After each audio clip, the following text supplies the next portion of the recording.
Welcome to WB Mason Postgame Extra exclusively on SNY.TV. Saturday night in Washington, the Mets put up a season-high 17 hits as they won their third straight game, beating the Nationals 11-3.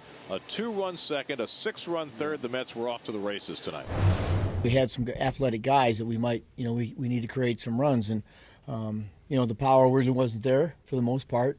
And so we've had to run the bases aggressively. And I think really, with the addition of, Eric Young, it's changed the way we play the game. Well, it's not many times you have 4 hitters in your lineup that had 3 hits, but you had Eric Young, Daniel Murphy, Josh Satin, and Juan Lagares. So it was a total team effort today. d'Arnaud had a couple more hits.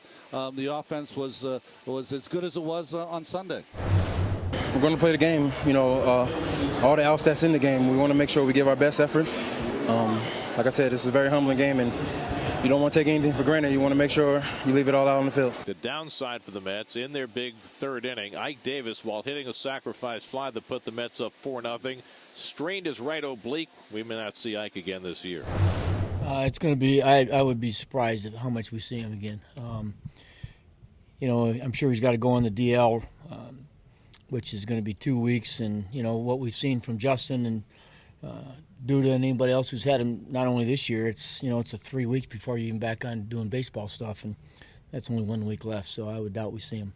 It was tight and sore for a couple months, but it actually, the weird thing is, went away about a week ago, so I thought I was in the clear, and for a couple months I thought any moment it could have happened, but I didn't think it was going to happen tonight, so kind of not really cool.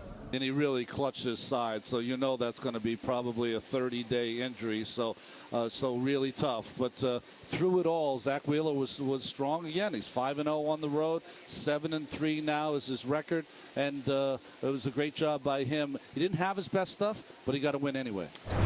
He's throwing strikes, and that's what we're seeing. He's not trying to strike people out, which is what everybody thought he was, with the great arm that he had.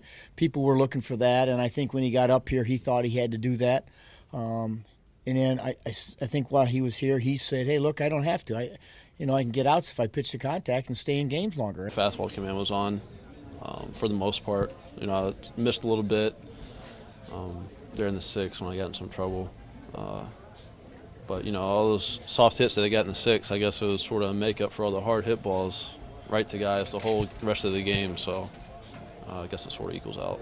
So the Mets have taken the first 2 of this series from the Nationals. They'll go for the sweep on Sunday night with John Neese on the mound. That game on ESPN2. We're back with you on SNY Monday afternoon from Atlanta when Daisuke Matsuzaka and the Mets take on the Braves. Our coverage begins at 12:30 with Pepsi pregame live on Monday on SNY. That'll do it for WB Mason Postgame Extra. Be sure to join us after every game for exclusive coverage on SNY.TV.